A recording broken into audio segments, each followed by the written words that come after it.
in cash on trade day. That again is to minimize the risk that such a large trade will fail on settlement date.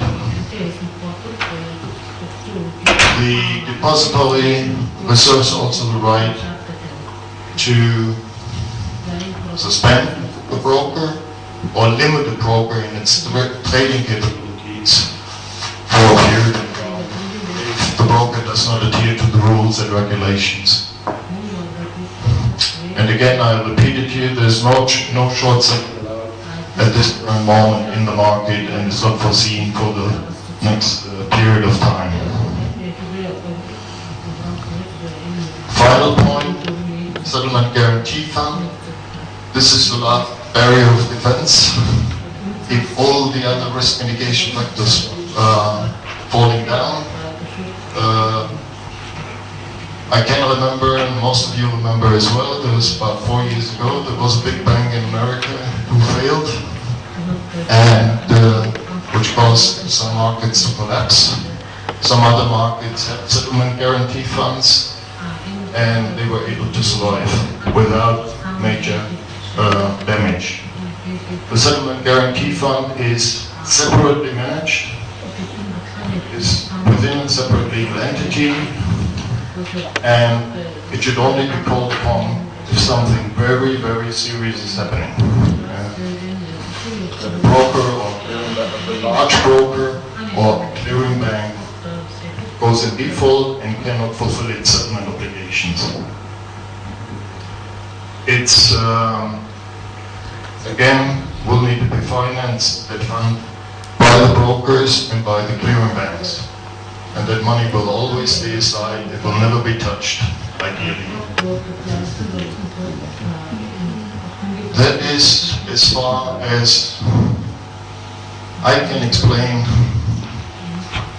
mitigating risks on a T+3 settlement cycle in Mongolia. So if you've got any questions, please go through.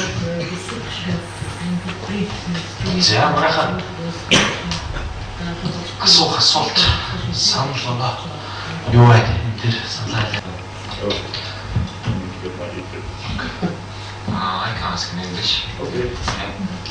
So the margin requirement seems to be 30%. The collateral. 30%. It will be set in the law. It will be fixed. Or will the FRC have the right to adjust it according to the market conditions? 30%. The 30% is based on what? Do you mean the 30% of the collateral for extraordinary large trade? Or that's right.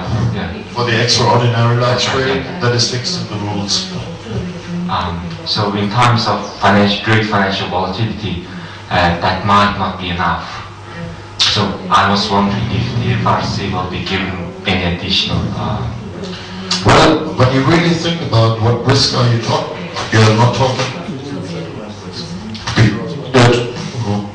What you're talking about is a risk in between the buy and the sell price being covered by the margin, that collateral, because when somebody buys the stock, somebody else will sell it, so the somebody else who buys it needs to pay the money, doesn't pay the money, it's sold.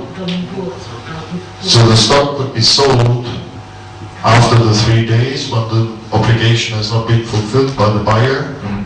So the risk is not $1 million, the risk is the market price difference of that stock in between settlement date and whenever that stock is being sold. So 30% is right. 30% means that we are assuming that the stock prices won't rise by more than 70% in 3 days. By more than 10% every day, if you want to take that as a leading factor. Okay, so it's not likely. That's very likely. I mean, you are very young, right? Yeah. 30% drop within 3 days. You think that's not likely? That's possible, because you are a very young market. You could be very volatile. I mean, when the market matures, those type of requirements are much more lower in developed markets. There you are talking about maybe 5% or 10%. Yeah, by not 30. The thing is, Mongolian market is very large, and the possible transactions due to this mining companies could be very large.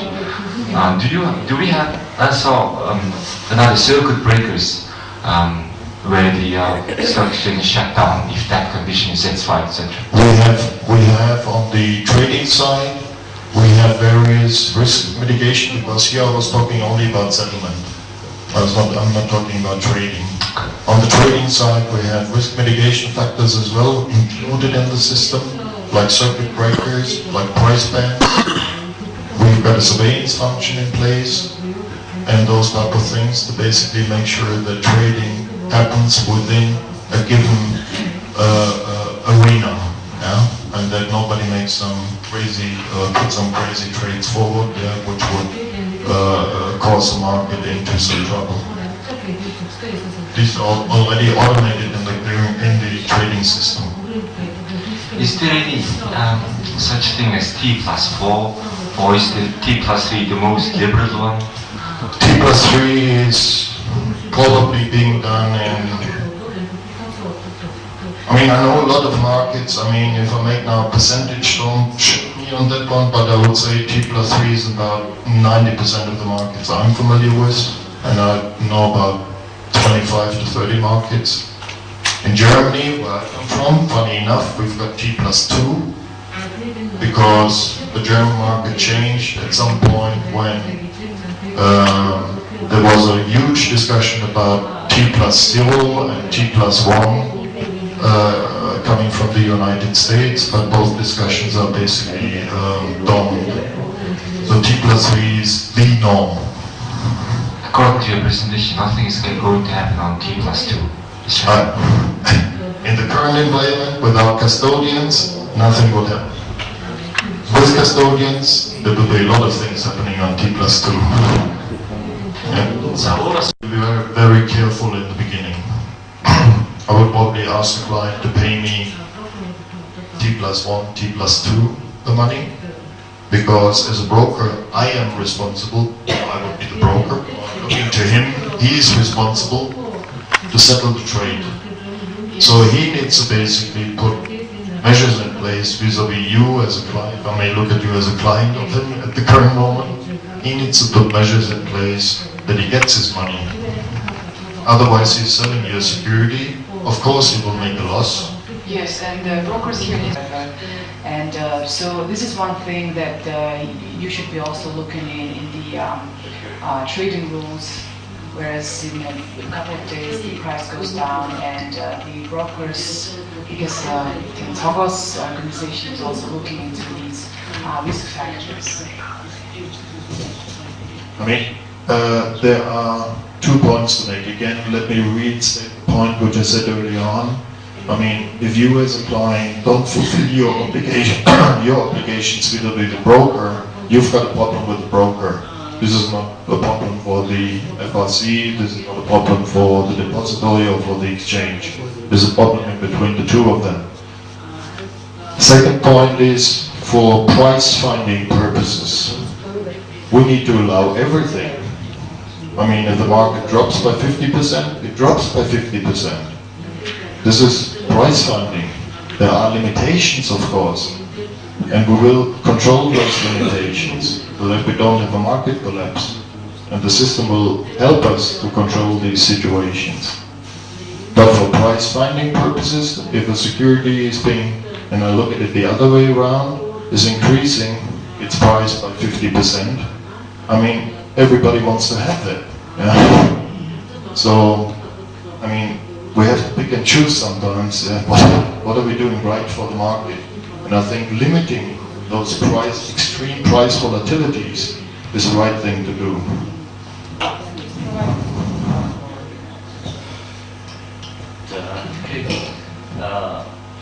어떤 대표님 그 뭐로 үйлчлэгэнд ийм селжмэд төлбөр тооцооны системд орчих.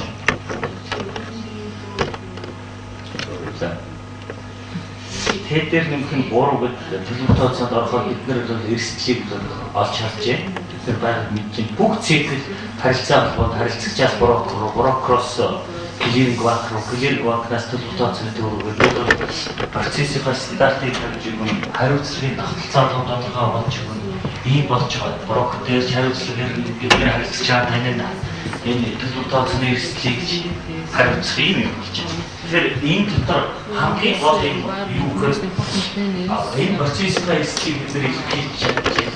Бүх системийн хэмжээнд эрсдэл үүсэж байна. Энэ юм бүхэнд бид нэр одоо дөрвөн клиринг банк сонгогдоод орж ирэх гэж хамгийн боломжтой. Тэгэхээр дөрвөн банк ийм хоёр өнөөдөр брокер үйлчилгээ чөлөөтэй брокеруудын зах зээл дээр үйлчлэлийн хэлбэрийг үүсгэх зах зээлээр үн хашлахдаа гэтэл өөрөө бүх төлбөр тооцооны харилцаа дээр ороод энэгээр явандаа системийн эрсдэл рүү оруулах магадлал өндөр байгаа учраас энэ дээр та ямар одоо зөвлөмөр эрсдэл үүсэхгүй байх нөхцөл байх уу?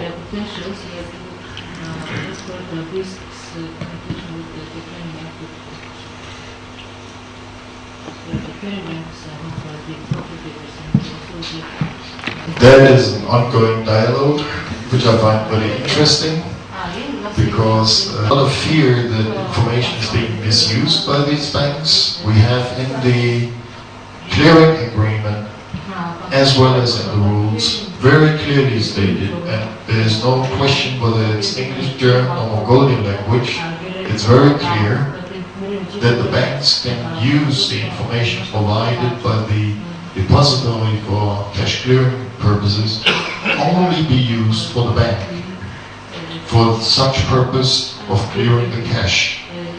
Any broker entity of a bank, as far as I know, is a separate legal entity. So they cannot share with any other legal entity, inclusive of their own, that information. Otherwise they would lose their capability as a clearing bank immediately.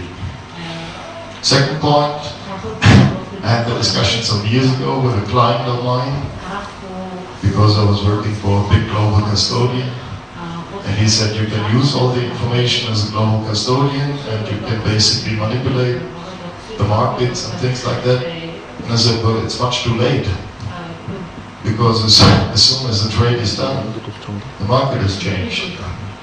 So what is the information worth on the trading side? Nothing. Okay.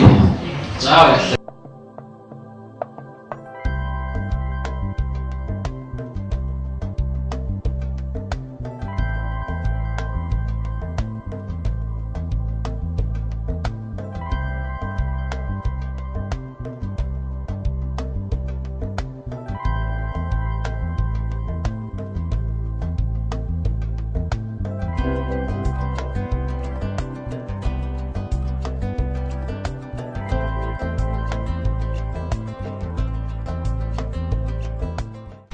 энэ хүмүүс нийт системийн өөрийнхөө байгууллагын үйл ажиллагаанд дээр гарах эрсдлүүд ярьлаа. Манай Эрдэнэ тогшин ярьж байгаа юм дээр ерөөсөө хөрөнгө оруулагчид мэдээлэл стандартын дагуу хэрэггүй байгаа учраас програмын ажиллахаар алдаа гараад байгаа. Тэгэхээр энэ нь бас эрсдэл.